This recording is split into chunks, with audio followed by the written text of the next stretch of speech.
आज हम डिस्कस करेंगे छोटे बच्चों को सर्दियों में रोज़ नहलाना चाहिए या नहीं।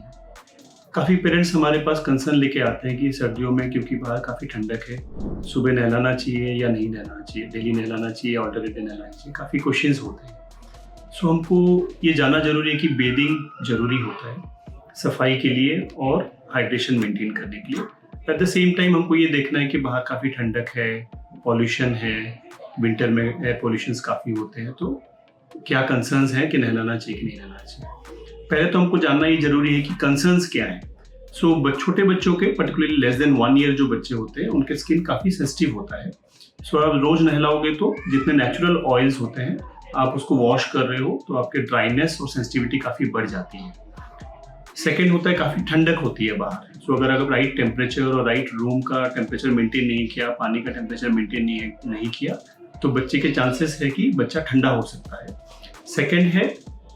थर्ड है स्वेट और बाकी डर्ट जो होता है बॉडी में रहता है तो वो साफ भी करना जरूरी होता है। अगर वो ना करें तो उसमें हाइजीन इश्यूज होने शुरू हो जाएंगे। एट द सेम टाइम हमको ये जानना जरूरी है कि नहलाने का बेनिफिट क्या है।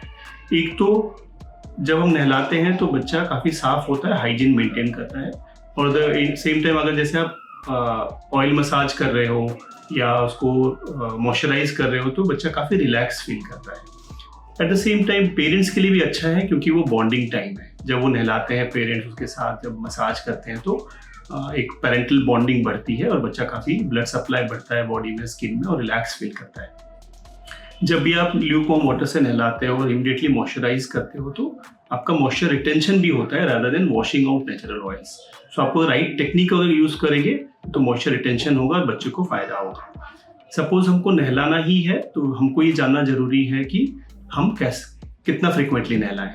Less than 1 year old, newborn और जितने भी 1 ईयर के नीचे बच्चों होता है प्रीफरेबली वीक में 2 बार नहलाना जरूरी है। बाकी डेज में आप स्पॉन्ज बाथ दे सकते हो। जो बड़े बच्चे होते हैं 1 ईयर के ऊपर बच्चे हैं उनको आप एवरी ऑल्टरनेट डे बेडिंग कर सकते हो एंड रिमेनिंग डेज में आप स्पॉन्ज बाथ या डैम्प क्लॉथ से वाइप कर सकते हो। अगर हम नहला रहे हैं तो कुछ जरूरी पॉइंट्स याद रखने जरूरी है कि हम राइट एनवायरनमेंट क्रिएट करें। जैसे रूम का temperature almost 24 to 27 degree centigrade होना चाहिए और ऑलरेडी काफ़ी हमारी जो चीज़ें ज़रूरत है वो रेडी होना चाहिए।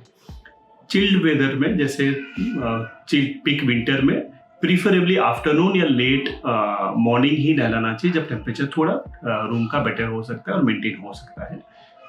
जो पानी हम यूज़ करें वो गुनगुना हो, inner side of the wrist या फिर upper side of the arm, four arm पे हम टच करके देख सकते हैं, और हमको स्लाइटली वार्म रखना चाहिए।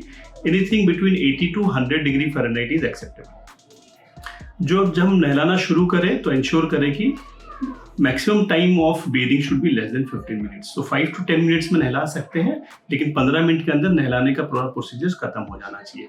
जब भी नहलाएं गुनगुने पानी से साफ करके नहला के इमीडिएटली आप उसको मॉइस्चराइज करना जरूरी है। Don't try to scrub the skin. Use a damp light cloth या फिर हैंड से आप जेंटल क्लीनिंग करके उसको इमीडिएटली मॉइस्चराइज करोगे तो जो नेचुरल ऑयल्स हैं वो बॉडी के रिटेन होंगे। एंड इमीडिएटली आप वार्म कपड़े के साथ उसको रैप कर लीजिए and finish the procedure with in 15 minutes. हमको ये जानना जरूरी है कि कब नहीं नहलाना है। सपोज एक बेबी काफ़ी स्किन उसका काफ़ी सेंसिटिव है and he is suffering from some allergic conditions of the skin.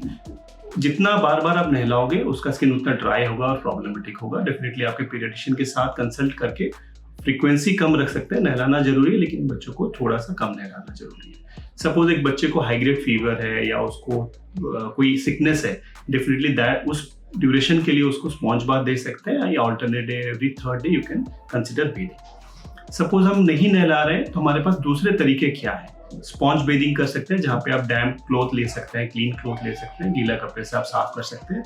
ध्यान रखिए कि जो डर्ट एरियाज है, particularly genital areas, diaper areas, under arms and face को आपको वाइप करना जरूरी है अगर बेदिंग नहीं कर रहे हैं।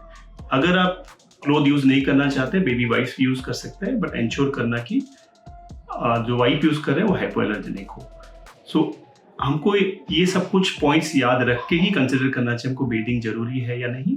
अगर नहलाना चाहते हो तो जो प्रिकॉशंस मैंने बताए हैं उनके साथ आप नहलाओगे तो बच्चा कंफर्टेबल रहेगा। All the best.